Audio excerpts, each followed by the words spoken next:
Halo teman-teman Empowers, semoga kalian semua sehat dan tetap semangat belajarnya ya. Perkenalkan, saya Intan Nurul Fadilah dari kelas A Angkatan 2025 dengan NIM 11116625048. Dan hari ini saya ingin berbagi hasil roadmap yang sudah saya buat. Tapi sebelum dimulai, aku mau mulai dengan sedikit cerita dulu kali ya.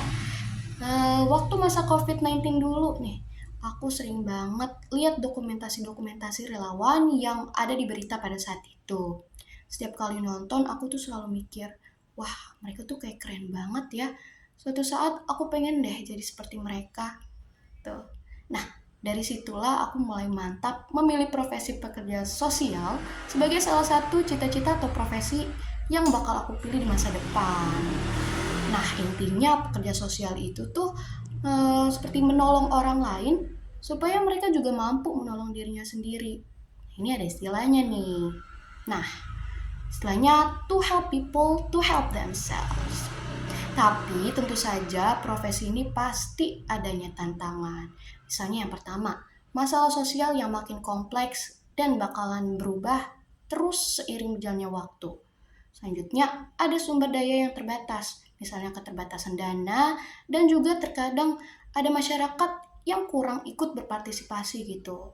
Dan yang terakhir, adanya tekanan emosional yang besar ketika kita harus menghadapi nih suatu kasus yang berat atau burnout ya teman-teman.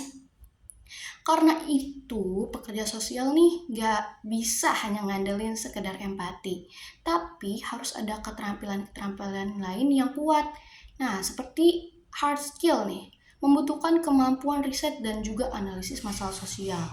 Selanjutnya, di soft skill membutuhkan kemampuan komunikasi lintas budaya, teamwork atau kerjasama tim, kepemimpinan, dan juga problem solving. Nah, yang terakhir, di digital skill ini membutuhkan kemampuan literasi digital dan literasi data ya teman-teman. Untuk menjawab kebutuhan-kebutuhan itu, aku udah menyusun nih roadmap yang sesuai sama kemampuan dari diri aku.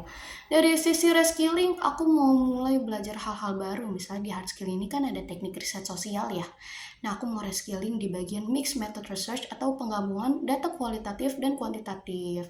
Nah, selanjutnya di soft skill aku pengen banget ngereskilling jiwa kepemimpinan aku dalam tim, khususnya sigap dalam mengambil suatu keputusan.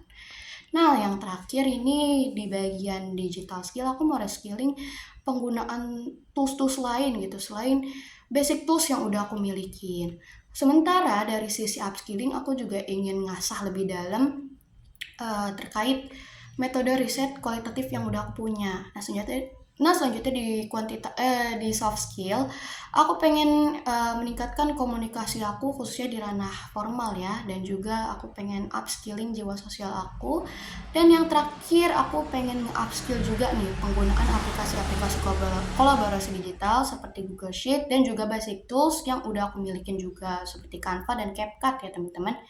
Nah, supaya roadmap ini lebih hidup, aku udah coba nih mikirin inovasi-inovasi sederhana. Nah, aku udah punya contohnya yaitu aplikasi peer-to-peer.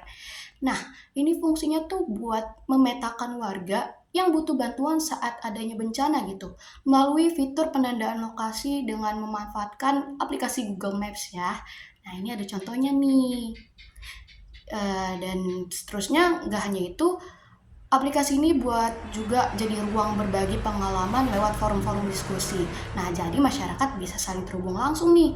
Seperti konsep peer-to-peer lah, baik untuk saling ngebantu maupun belajar dari pengalaman-pengalaman orang lain. Lalu apa dampak semua ini sih?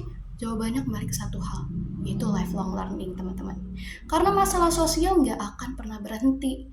Dulu kan kita sering sibuk ya dengan bencana seperti banjir dan gempa, tapi tiba-tiba ada pandemi COVID yang datang. Nah, mungkin aja ada tantangan besok yang belum bisa kita prediksi dan kita bayangkan. Jadi kalau dulu aku hanya jadi penonton di dokumentasi relawan yang berita, insya Allah suatu hari aku juga ingin orang lain melihat aku hadir langsung di lapangan. Jadi bukan sekedar penonton, tapi seseorang yang belajar, bertumbuh, dan membawa perubahan nyata bagi masyarakat. Mungkin itu saja teman-teman pemaparan roadmap yang sesuai dengan kemampuan aku. Sekian, terima kasih.